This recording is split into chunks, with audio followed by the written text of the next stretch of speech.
Sandman Volume 5, A Game of You, written by Neil Gaiman, art by Shawn McManus, Colleen Doran, Bryan Talbot, and Stan Woch.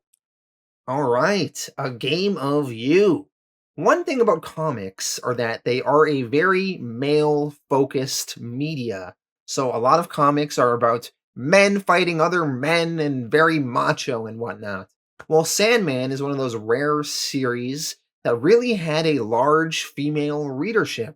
So it was a book read in large numbers by both men and women.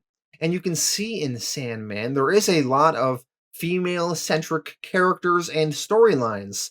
So, Rose Walker in Volume 2, or in Dream Country, we followed that Calliope as well as Element Girl. And Death is probably one of the most popular characters within Sandman. But that is balanced with a lot of male focused things as well, such as Morpheus and Lucifer and going to hell and whatnot. Well, this particular volume is very, very female centric. The main character is a woman named Barbie, whom we met briefly in Volume 2. She was a minor character in that volume. Well, now she is the main character, and we're going to be journeying into her dream world in this volume. And beyond her, we are also introduced to various female friends of hers. And this volume really has a lot of LGBTQ characters in it. There's a transgender woman and a lesbian couple, which by today's standards maybe would be kind of normal. But considering this was written in the early 90s, it is very groundbreaking to see this kind of representation within a DC comic. So that is one thing that you have to commend this particular storyline for doing. Now, in the Sandman companion book I'm reading, Neil Gaiman has said that this is one of the least popular volumes of Sandman he wrote. It's still good, but some people maybe don't like this volume because Morpheus is barely in it. He is relegated to being a secondary character. But despite all that, I think there is a lot to enjoy in this volume. So let's dive into it. Volume 5, A Game of You. Issue 32, Chapter 1, Slaughter on Fifth Avenue. In Sandman Volume 2, The Doll's House, when we were following the dream vortex Rose Walker, well, one of her roommates in a house that she was renting was a woman named Barbie who had a husband named Ken. Barbie in that volume used to have these fantastical dreams when she slept, where she was a princess in a fantasy world and she had various animal allies, especially this huge, big, fluffy, dog-looking creature named Martin Tenbones. Well, at the end of The Doll's House, Barbie and Ken broke up. Ken found a younger woman and left Barbie for her. And since Barbie's run-in with Rose Walker, the Dream Vortex, Barbie hasn't dreamed anymore and hasn't returned to her dream world. Well, Barbie is the main character in this volume, A Game of You. She now lives in New York City in an apartment complex. Her neighbors are a woman named Wanda. Wanda is Barbie's best friend now. Wanda is a transgender woman. She was born a man with the name Alvin Mann, but now she dresses and identifies as a woman named Wanda. She is contemplating having the surgery to remove her genitalia, but she is scared of having that surgery and doesn't feel like some extra skin down there makes her any less of a woman. There is also the lesbian couple Hazel McNamara and her partner Foxglove, aka Donna Kavanaugh. Foxglove was the girlfriend of a girl named Judy, who was one of the victims in the diner in Volume 1, where Dr. Destiny was terrorizing everyone. There's also a woman named Thessaly, who is secretly a witch, and she has been alive much longer than her appearance makes her seem. She also previously had a romantic relationship with Morpheus many years ago.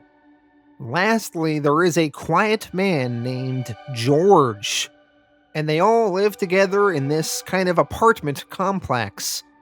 So once again, there is Barbie, There is Wanda, the transgender woman, Hazel and Foxglove, the lesbian couple, Thessaly the witch, and George, the quiet man.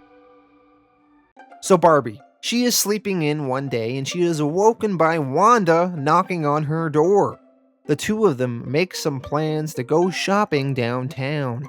Barbie, she's a little eccentric with her makeup, and she uses makeup to create a chessboard look on half of her face. She likes the ability that makeup gives her to decide who she is going to be on any given day, and right now she is still trying to figure out who she is. The two of them travel downtown on the subway, and on the subway they meet a homeless woman who often hangs out in front of their apartment. Also on the subway is a friendly little dog, but the homeless woman is deathly scared of dogs, and she starts freaking out.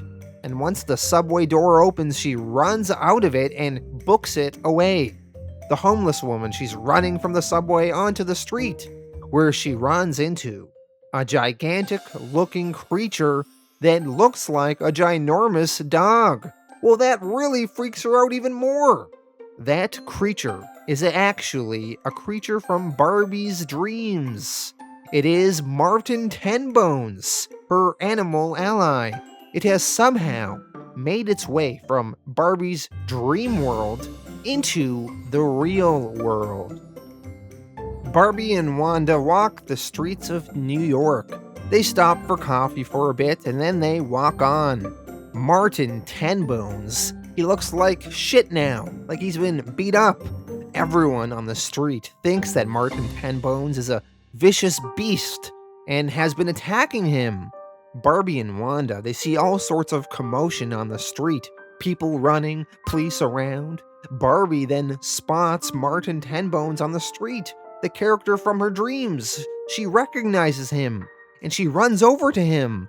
And the police, they shoot Martin Tenbones multiple times, thinking he is a dangerous monster.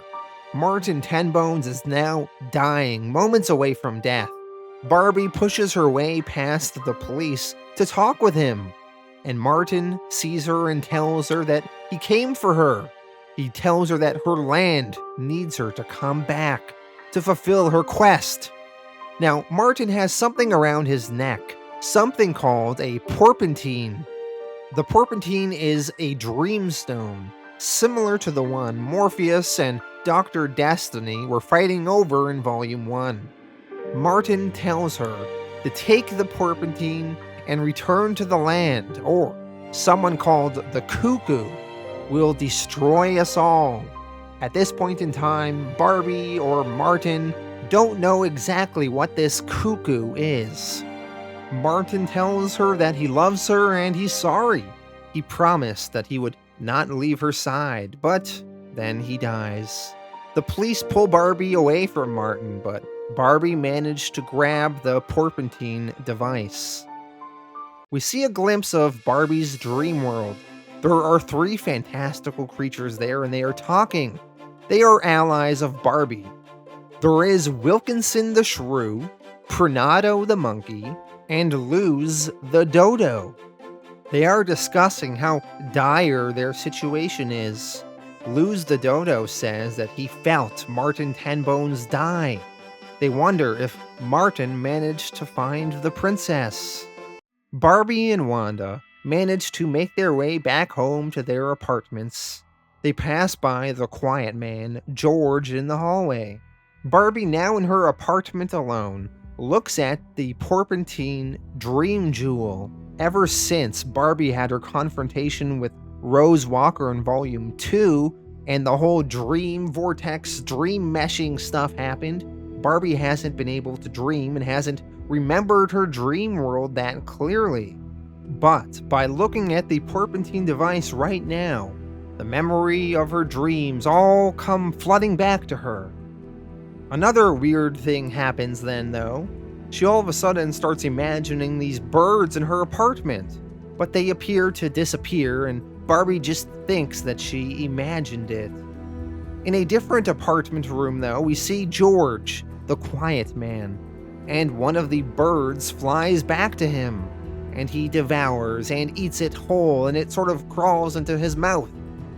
Then George looks up at a poster of the Barbie doll on his wall, and he says, "You don't know us, Princess Barbara, but the children of the cuckoo know you. Oh yes, we know all about you."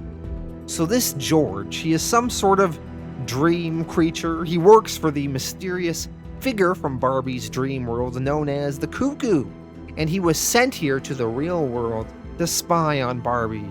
And the birds are his brothers and are sort of like dream projections he can control.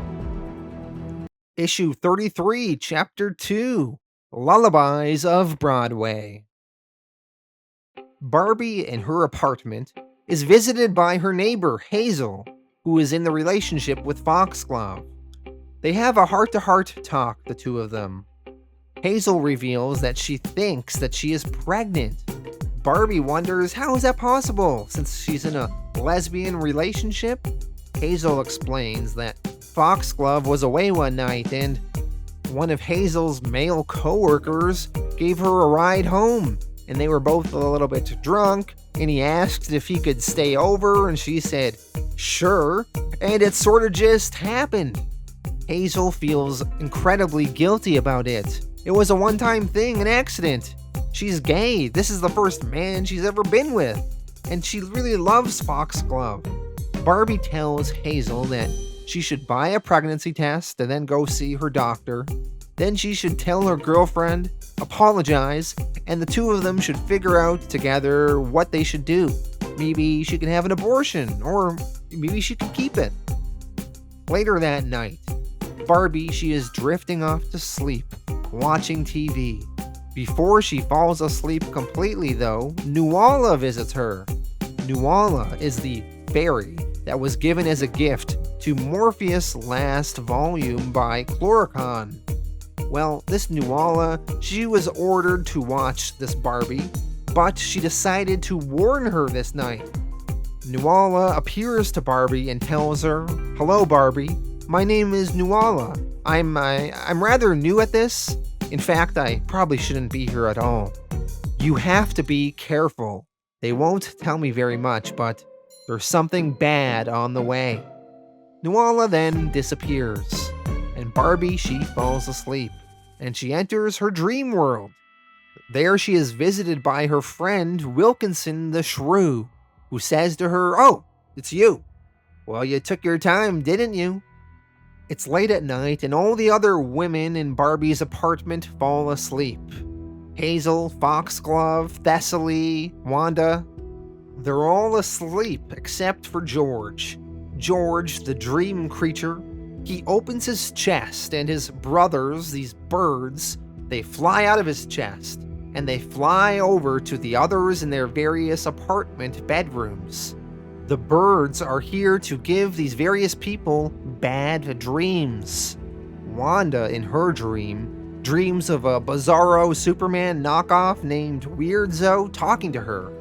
And Weirdzo is trying to talk her into surgery to operate on her and remove her genitalia, but Wanda is scared and she screams that she won't do it.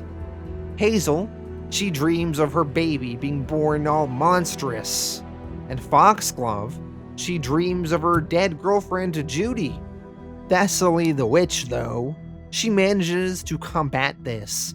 As this nightmare bird showed up at her bed, she opens her eye, and she grabs the bird, and she whacks it against the wall, crushing it to death. She then lights it aflame. She seems to know exactly who is behind these birds. She marches over to George's apartment, knocking on the door, and as he opens it, we see that Thessaly is holding a knife. In Barbie's dream world, Barbie is talking with the other animal creatures, so once again, Wilkinson the shrew, Pranado the monkey, and Luz the dodo. They are all talking, and they're very sad about Martin Tenbones being dead.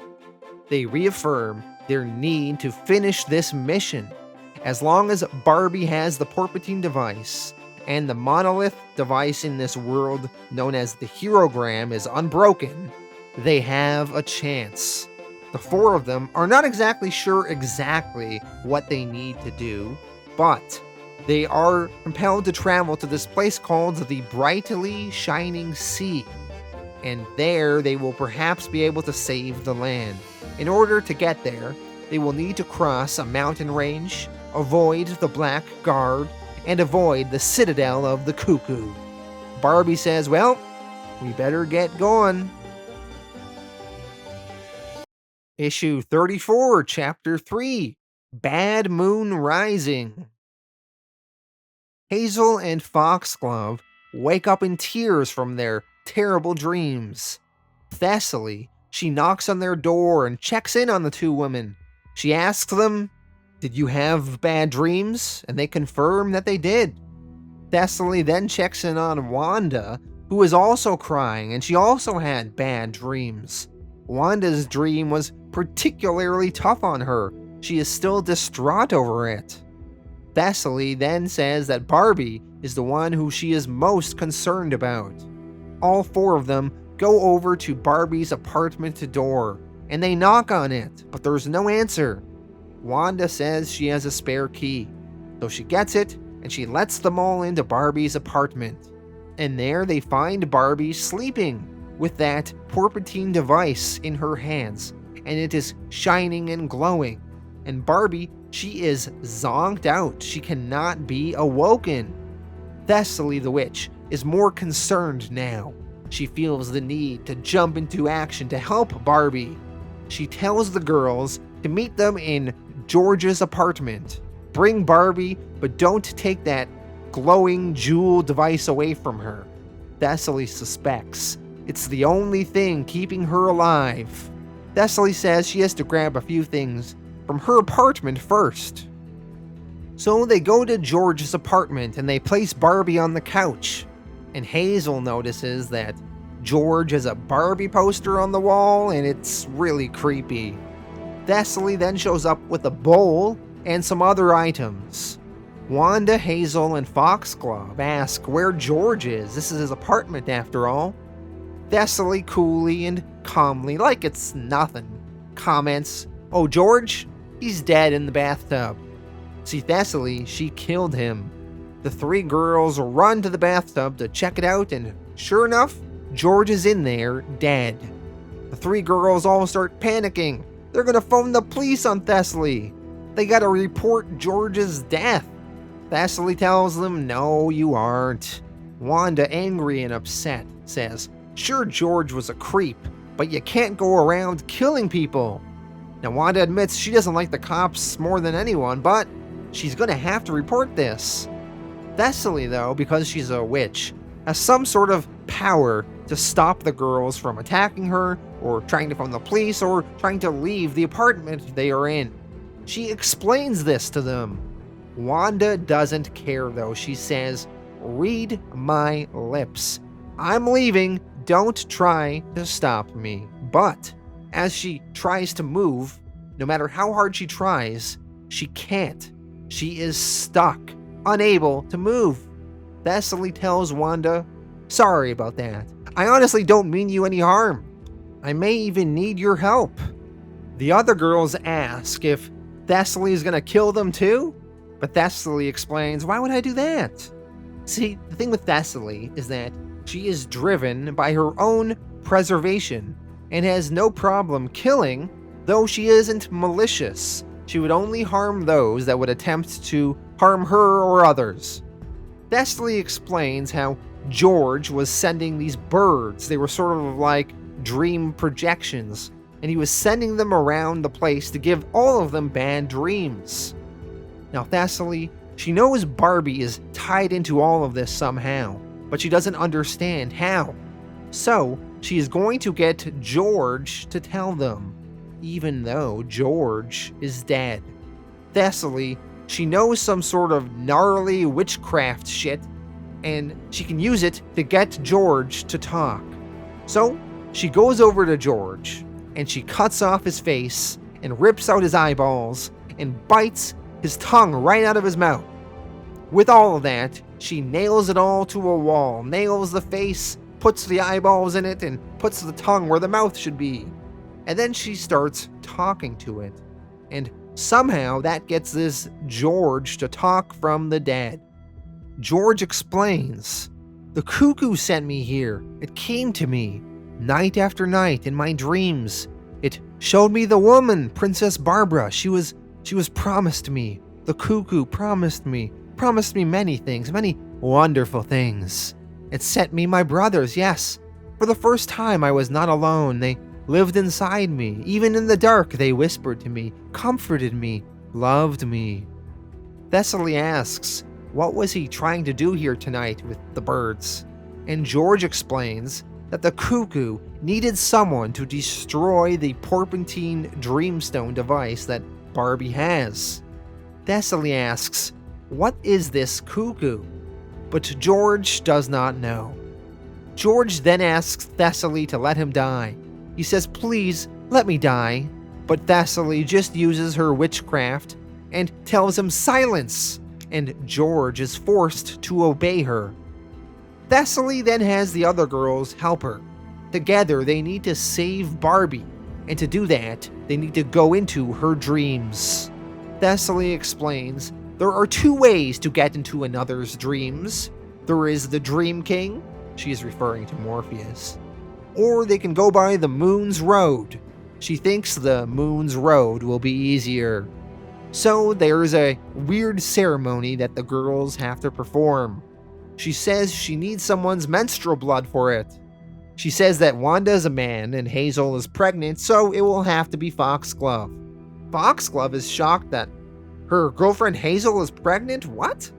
Hazel didn't tell her yet, and Hazel, a little bit embarrassed, says, "We can talk about this later." So Foxglove gives a few drops of her menstrual blood into a bowl, and they perform some sort of ritual. Thessaly chants some words, and with the other woman sitting around the bowl, eventually Thessaly manages to summon, I'm not quite sure, but she appears to summon the moon, I guess. Like the moon as an entity or something is summoned into their room, and she's talking to the moon now. Thessaly asks the moon to help them enter Barbie's dream. The moon says that the realm of dream is not our realm. Why should we meddle in the affairs of the Dream King? And we see an image of Morpheus here. Thessaly answers, "Because you can and because I order you to." Well, the moon grants her wish. Thessaly, Hazel, and Foxglove enter a sort of portal into Barbie's dream world. Wanda is to stay behind, though, and keep Barbie safe. And with that, the three girls disappear, and Wanda is left alone in the room with Barbie, as well as the nailed-down face of George. And with Thessaly now gone, Thessaly's silence spell on George has worn off, and he begins talking again. And George asks Wanda, "Can we talk?" Issue 35, Chapter 4, Beginning to See the Light. Barbie and her animal companions cross a snowy mountain. They then walk through the snow some more, and eventually come across the dead body of a man named Tantoblin. Tantoblin used to be a friend of Barbie's in this land. He was traveling, looking for her, trying to give her important information that is written on this scroll on him. Even though it will waste some time, Barbie decides that Tantoblin deserves a proper burial, so they bury him under some snow and they travel on. They then read the scroll that Tantoblin was carrying, and it contains information on this cuckoo.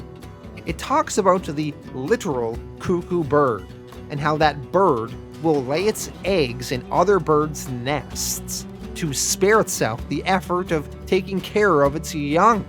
It also talks about how the voice of the cuckoo has a commanding, almost hypnotic power. So this is some foreshadowing of the cuckoo in this world and the power that it has. As Barbie is reading the scroll, the Black Guards walk on by. The Black Guards are these knights in black armor that work for the cuckoo. Barbie and the others managed to not be seen, though, as they were hiding. Elsewhere, we check in on Morpheus. He senses a disturbance in the dream world somewhere.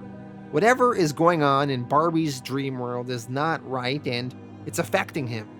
Lucien manages to find some kind of map that has info on Barbie's dream world and its location.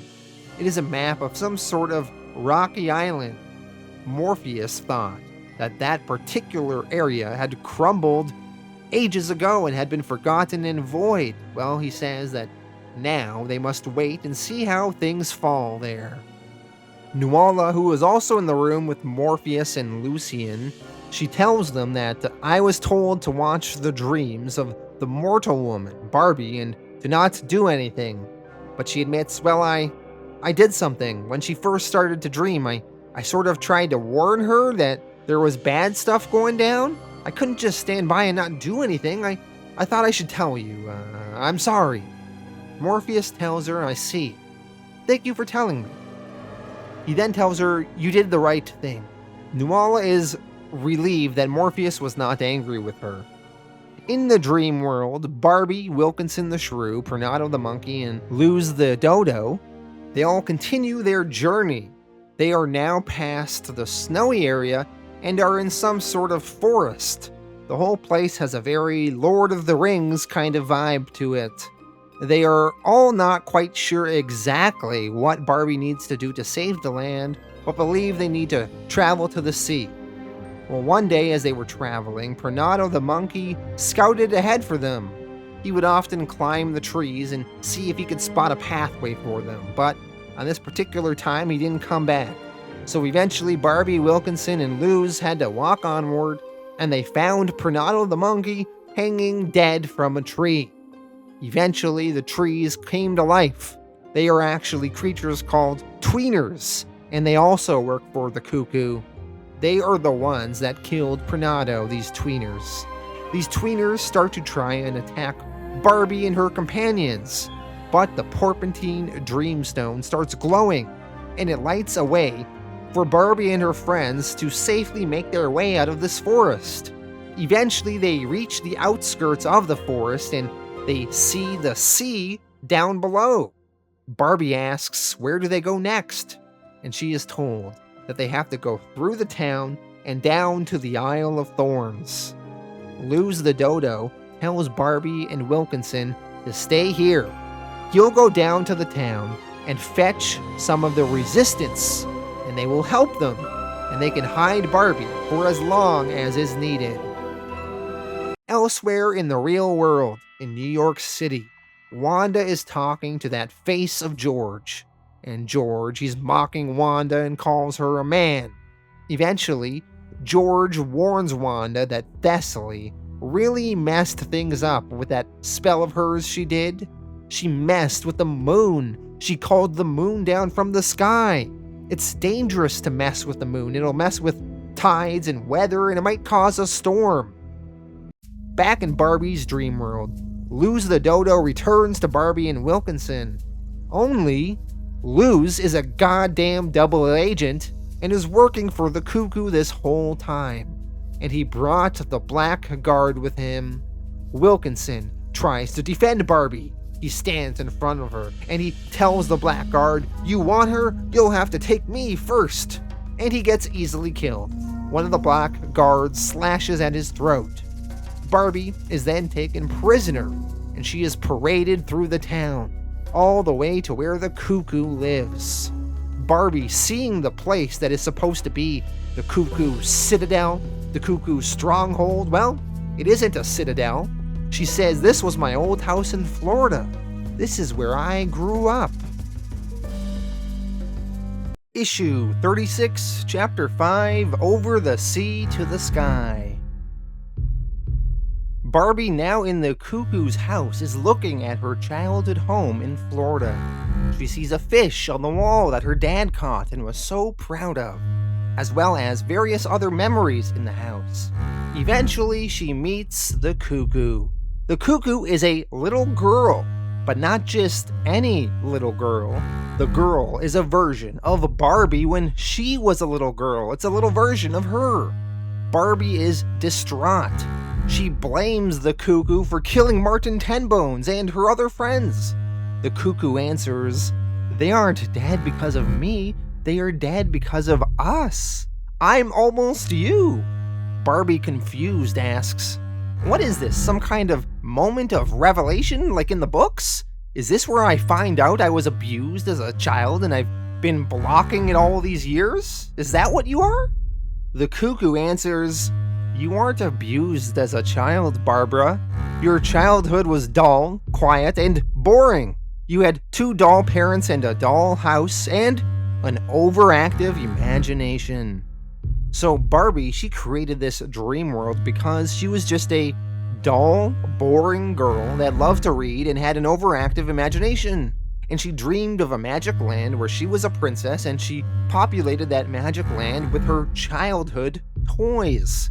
The cuckoo leads Barbie into her childhood bedroom, where we see some stuffed animals, and right there on the bed in her bedroom are Martin Tenbones, Wilkinson the Shrew, Pranado the Monkey, and Luz the Dodo. The cuckoo then holds up a Barbie doll and says, "And here's you." We see in Barbie's bedroom various books she read as a child, books she used to create her magic world. There's a book on witches, Lord of the Rings, Narnia, The Magician's Nephew, Wizard of Oz, etc. The cuckoo then explains, "You left yourself wide open for me, really. I mean, really. It's a little like possession, only I didn't bother with your body. I moved into your dream world, into those parts of your life you weren't using. You were everything I needed. I'm your imaginary fiend. So Barbie, now that I've explained it to you and it all makes perfect sense, doesn't it?" Barbie says, "Sure." And the cuckoo continues, "Now think carefully, because this is a big thing I'm asking you. Do you like me? And I've got a right to live, haven't I? And be happy?" And Barbie, looking a little bit disoriented, says, "Of course you have." And the cuckoo continues, "And I'm awfully sweet, aren't I? I'm awful cute." And Barbie answers, "You're cute, cute as a button." The cuckoo continues, "Barbie, you wouldn't mind it if I had to kill you? I mean, completely destroy you? I need to, and it would make me really happy." And Barbie says, "Sure." Earlier, we learned that the voice of the cuckoo has a commanding, almost hypnotic power, while we see that the cuckoo here is managing to use her voice to put Barbie under her control. The cuckoo, she then leaves the house and returns to her black guard and tells them all, "Everything is fine, it was easy. I want her taken down to the Isle of Thorns. We start at moonrise." Back in the real world in New York City, Thessaly's messing with the moon has caused this hurricane storm to make its way to the city, and it is blowing very fiercely. Over to the moon's road, Thessaly, Hazel, and Foxglove are making their way to Barbie's dream world, and eventually they finally enter it. They enter her dream, and there they meet Wilkinson the Shrew, but he is dead. But Thessaly does some magic, and she is able to resurrect him briefly, just enough for him to give them some information on where Barbie is. He points them in the direction of the cuckoo, and he says, "The cuckoo took her. Tell her Wilkinson said sorry." As they are walking on their way to see Barbie, Foxglove and Hazel have a conversation about Hazel's pregnancy. Foxglove is angry. Hazel cheated on her. She calls her dumb. But Foxglove, despite this, knows that Hazel still loves her, and the two of them can work past this. She tells Hazel, "Do you know how much a baby is gonna cost us? For a start, we have to buy one of those dumb books full of baby names." So Foxglove is basically hinting here that despite Hazel being pregnant, she's gonna stay with her and they're gonna raise this baby together.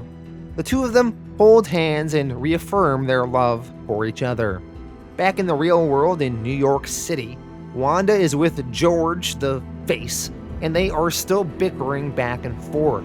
The wind outside is blowing hard, and Wanda from her window sees a homeless woman on the street, the one that hates dogs that we saw on the subway earlier.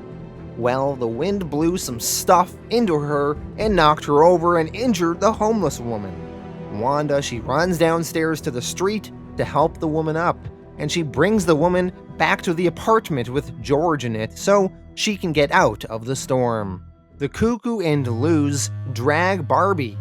We learn that the Cuckoo used her hypnotic force to control Luz the dodo and turn him on Barbie, so he did not actually betray her willingly.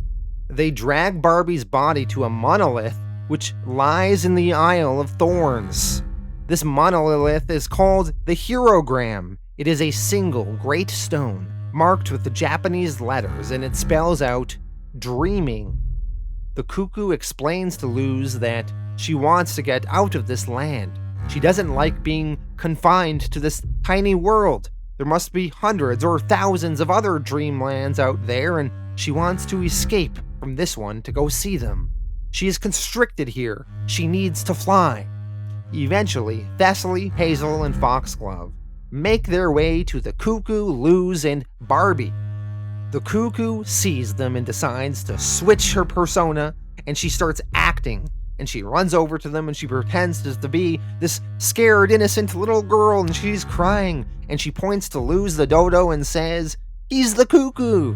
And Thessaly believes her, and she goes over to Luz and snaps his neck and kills him.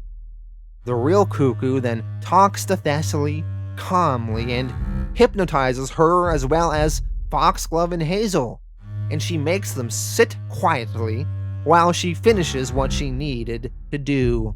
The Cuckoo then goes over to Barbie and wakes her up, and she explains that the Herogram, that monolith rock thing, and the Porpentine Dreamstone were left in this land as tokens in this world many, many, many years ago. And while they exist, this land still exists. But the destruction of either of them signifies the death of this land, and the destruction of them both ensures it. And then with them broken, the Cuckoo will finally get to leave this nest and fly away. Back in the real world in New York City, Wanda and the homeless woman are in the apartment with George. The homeless woman is not fazed at all by the dead face of George on the wall, but she's not going to talk to him. She tells Wanda, "I don't talk to no dead people. Bad luck." Wanda and her stay in the apartment and talk and watch over Barbie, protecting her. Back in Barbie's dream world, the Cuckoo orders the awoken but hypnotized Barbie to break the Porpentine Dreamstone and smash it on the Herogram and destroy that as well. So Barbie, she does so, and she destroys them both. And the Cuckoo is overjoyed. She is dancing and singing, saying, I won, I knew I would. I'm the cleverest and the prettiest, and one day I'll be the biggest and brightest, and I'll fly into little girls' minds and lay eggs of my own there. I won, I beat you all. The Herogram and the Porpentine are now broken. This land is over. Morpheus, he then arrives in the Dreamland. By breaking the Porpentine and the Herogram, he is summoned to this location. Morpheus says, I am here by the terms of the compact. Who summoned me? Who seeks my boon? The Cuckoo is confused. Not entirely sure how this all works, she asks, Who are you? What are you doing here? Morpheus explains that he was this land's creator. Morpheus realizes it was Barbie that summoned him, not this little cuckoo girl.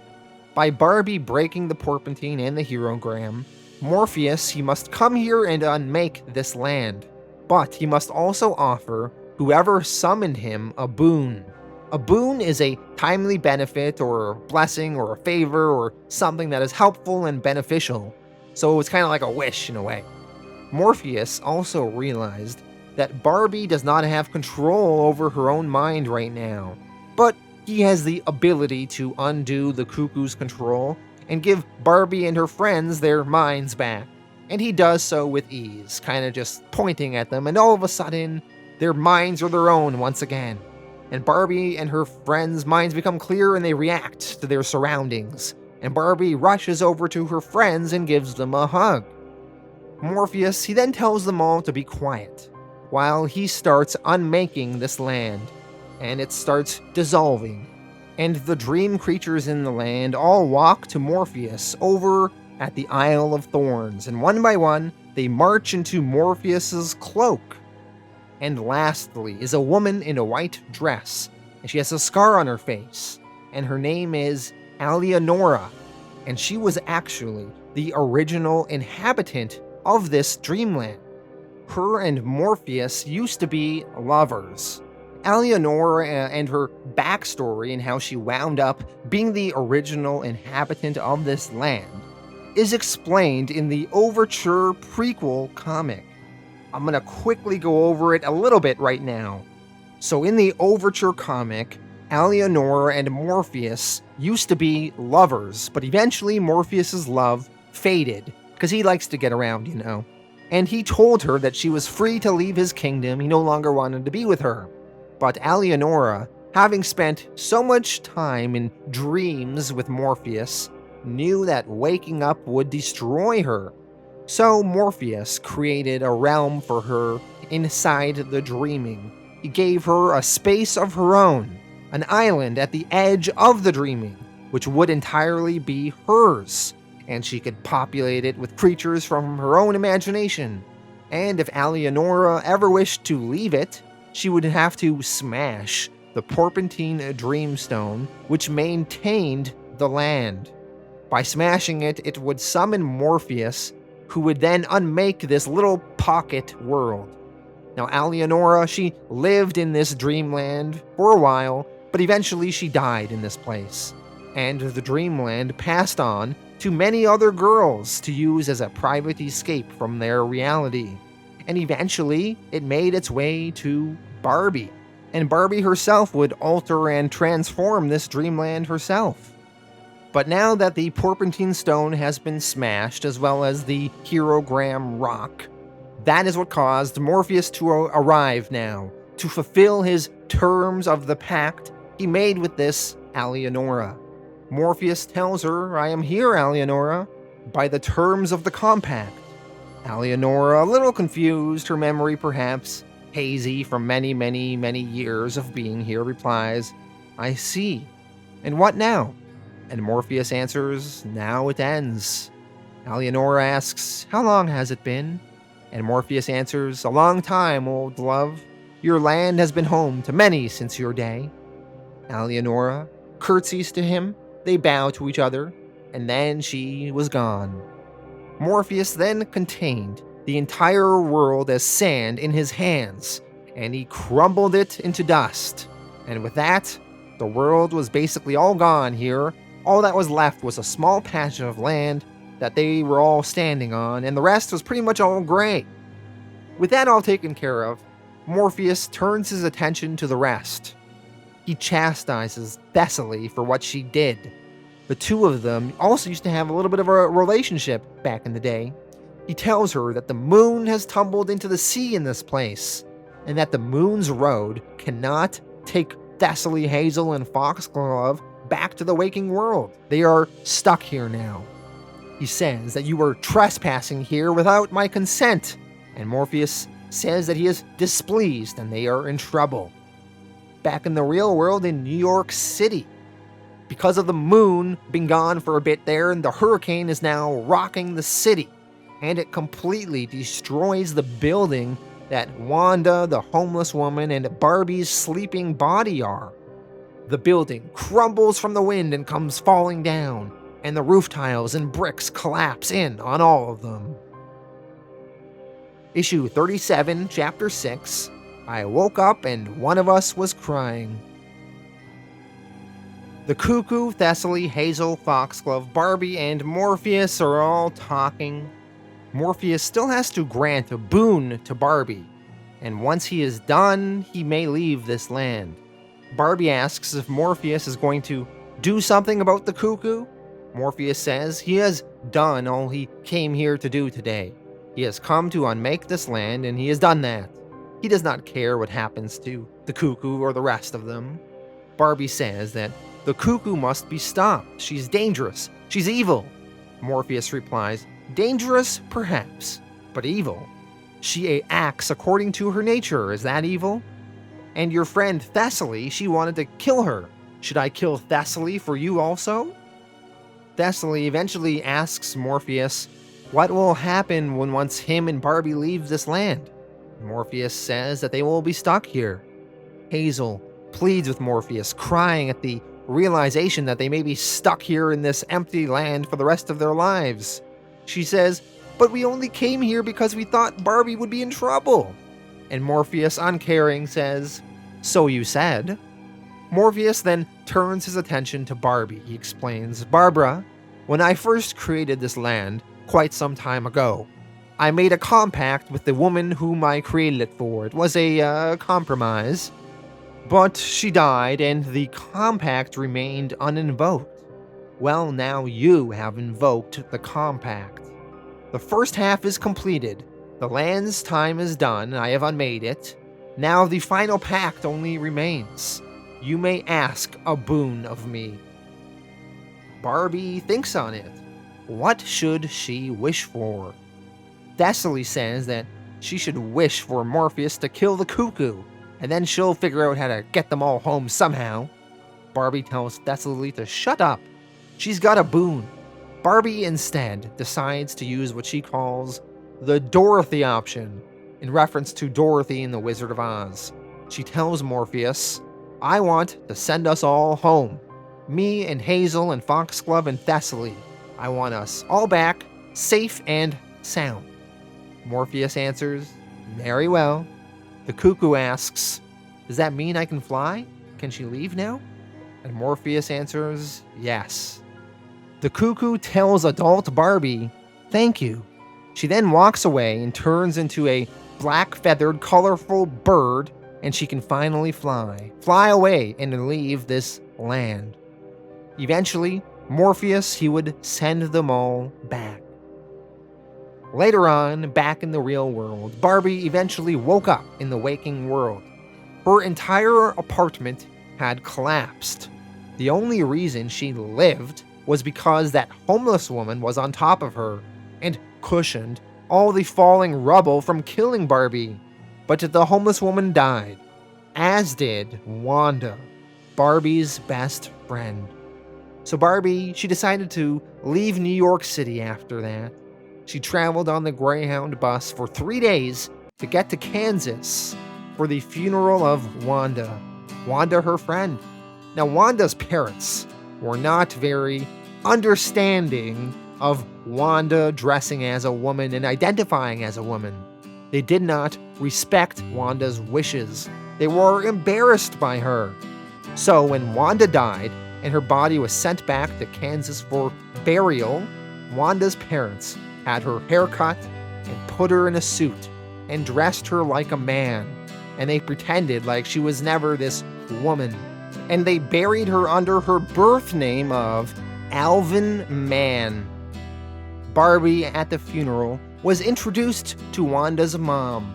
And Wanda's mom, a mean and prejudiced woman, told Barbie that the hurricane was God's judgment on a city of sinners.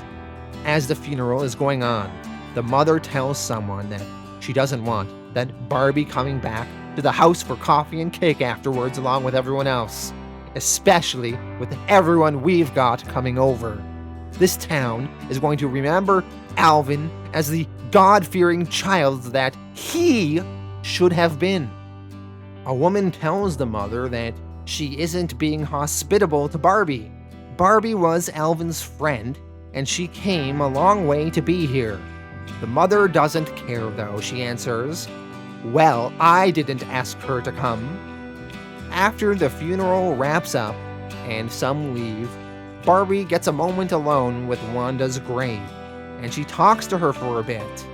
Once Barbie is done, she pulls out some lipstick, a color that was Wanda's favorite, and on the grave, she crosses out the name Alvin, and she writes Wanda over it. A powerful token of appreciation, sticking up for her dead friend, and sort of a screw you to Wanda's mom, who's being a total bitch. Barbie, she remembers a dream she had the day before when she was on the Greyhound bus when she was asleep. She saw Wanda, and Wanda looked like Glinda in The Wizard of Oz. She looked gorgeous and she looked happy. And Wanda was with Death, although Barbie didn't know who it was. And the two of them waved at Barbie. And then eventually Barbie woke up. Barbie, she leaves the funeral. She gets a ride to the bus stop.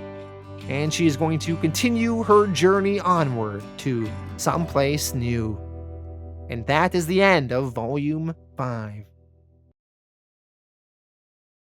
Alright, so that was A Game of You. Let me go through my thoughts now. I'm going to start with my criticisms and then talk about what I really liked in this volume.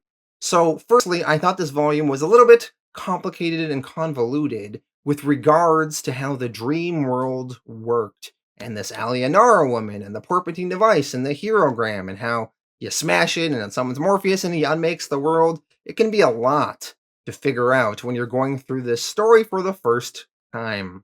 But despite that, I think the overall story arc trajectory was pretty good and entertaining.